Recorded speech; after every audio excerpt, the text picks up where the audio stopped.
Sa liblib na lugar nakita ni Shaina kung paano nagdurusa ang kanyang ina sa pananakit ng kanyang ama kapag nagagalit ito. Dahil lingid sa kaalaman, madaming bisyo ang kanyang ama. Tinadyakan, hinampas ng bakal at pinagsusuntok. Ilan lang yan sa mga nakikita niya at sa tuwing nasasaksihan niya ito ay napapaiyak na lang siya ng patanggo.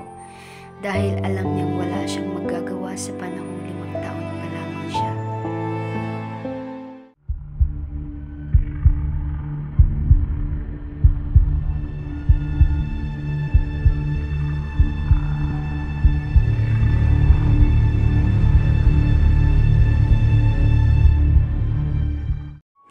At maging sa paglaki niya, lahat ng mga alaalang yun ay dala-dala pa rin niya.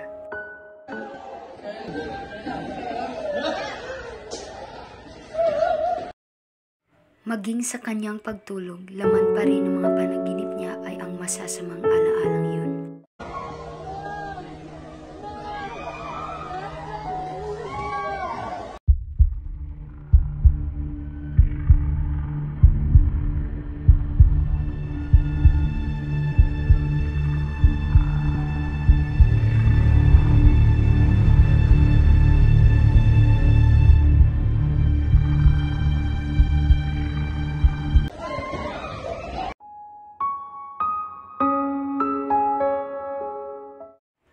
Halos gabi-gabi itong nangyayari kay Shaina.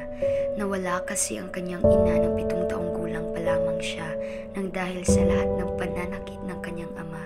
At nakulong naman ito dahil may sapat na ebidensya ang pangyayaring krimen noon.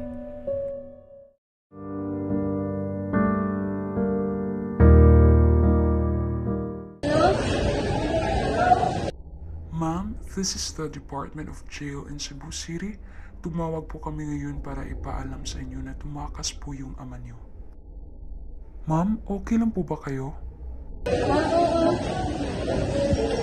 Kung sakaling magpapakita man po siya sa iyo, tawagan niyo lang po kami at makipag-kooperatiba para po masolusyonan namin ito. Salamat.